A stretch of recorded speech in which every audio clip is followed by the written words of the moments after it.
This video is the first of 3 for our eclipses mini unit. The first type of eclipse we're going to be talking about is the solar eclipse. In Unified Classroom, you have a video posted that was our activator for our first day, so you have access to that there. This is what it should look like when you see it in Unified. And the first question we had, our first warm-up, was what causes an eclipse? So we looked at these pictures and we recalled some previous knowledge that we had, and we thought about what we know about eclipses from personal experience or things we've learned in the past, and worked together to answer the question, well, what causes an eclipse?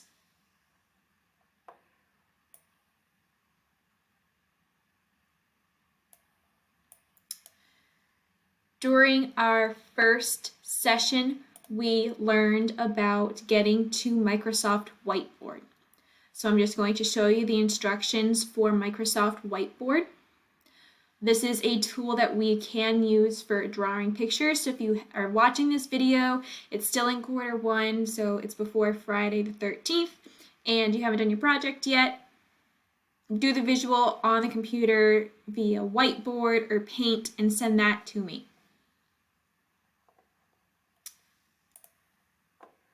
So right now these notes are lining up with your Eclipse's student notes in Unified Classroom. So if you go into Unified Classroom and you get to your assignment page, you will see there's an assignment called Eclipse's Student Notes.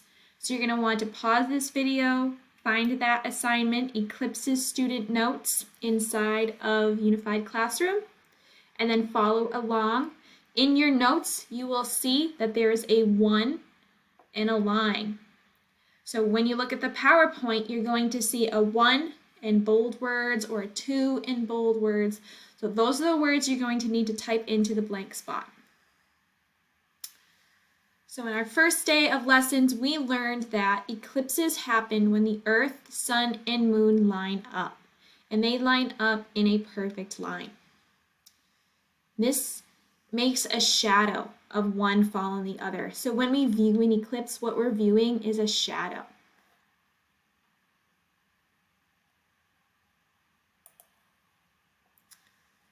Solar eclipses occur when the moon passes between the Earth and the Sun, blocking out the sunlight from reaching Earth.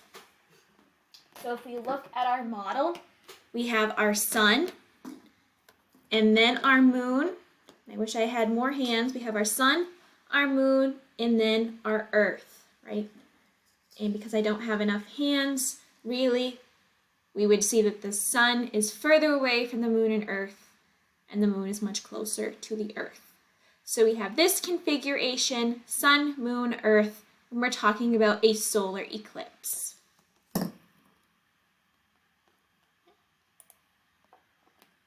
In a solar eclipse, it's that moon's shadow that falls on the earth. So when we are experiencing a solar eclipse, what we're seeing is the moon's shadow. And from the earth, it looks like the sun has been completely blocked out.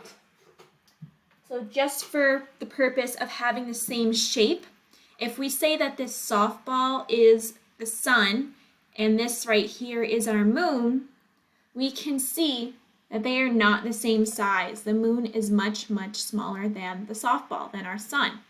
However, from Earth, when we experience an eclipse, it looks like the moon and sun are the exact same size. Okay. However, we know that in reality, there's about 1 billion moons that can fit inside of the sun. So the moon is much, much smaller. But on Earth, when we have an eclipse, a solar eclipse, the moon appears to be the same size as the sun. So if you missed class and did not do the Go Formative, there is a link in Unified Classroom. How can the moon block the sun? To Go Formative. So you'll want to click on that This question is in the Go formative or the Padlet. So you'll want to answer that question, and that gives you some classwork participation. That gives you a grade.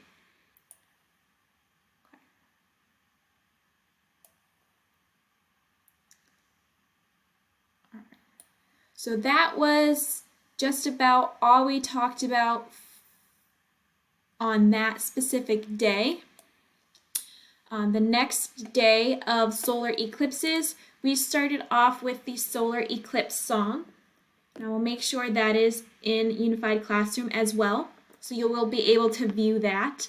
I've got the free version of Screencastify, so it won't let me play the video and give you the sound. So you're just going to have to go into Unified and find the video there. All right. We have a couple different types of solar eclipses.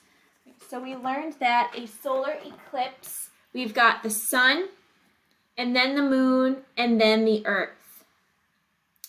Right?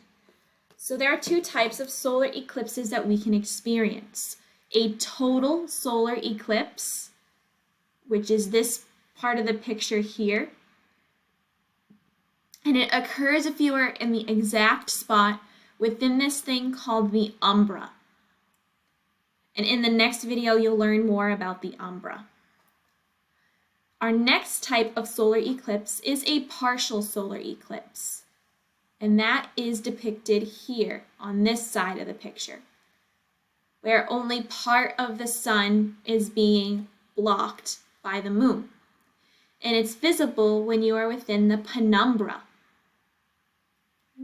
So our next video will talk about umbra and penumbra. But for today, we are just talking about solar eclipses. In this video, it's just about solar eclipses. We're going to do a separate one for explaining umbra and penumbra. So let's look at another visual. We see our total solar eclipse here and a partial solar eclipse here.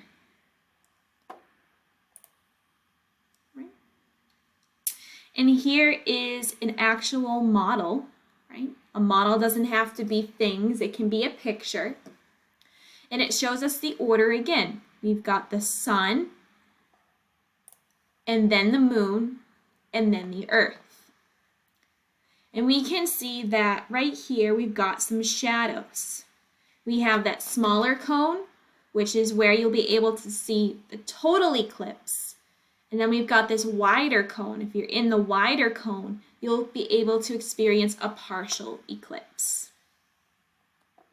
And that just has to do with the moon's shadow.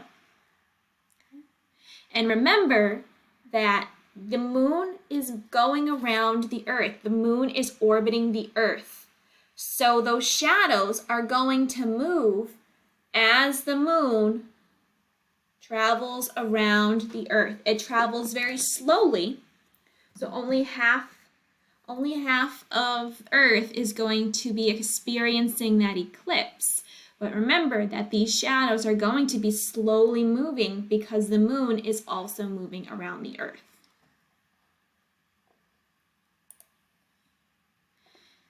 And as you saw in the last picture here, what lunar phase is this depicting?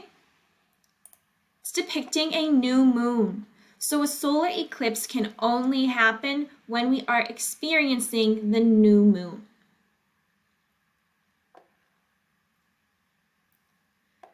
This next slide is a picture, bring my face down, is a picture of the line of totality, the path of which you will be able to see a total eclipse.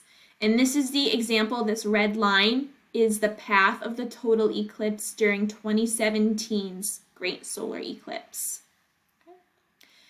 And then Massachusetts is right over here, and many of us were able to actually see the eclipse, right? How is that possible? It goes back to here, because we were within this bigger shadow, right? So this next arrow, this yellow arrow here, is the path of the total eclipse that will occur in 2024. There are a couple questions about both of these eclipses in a,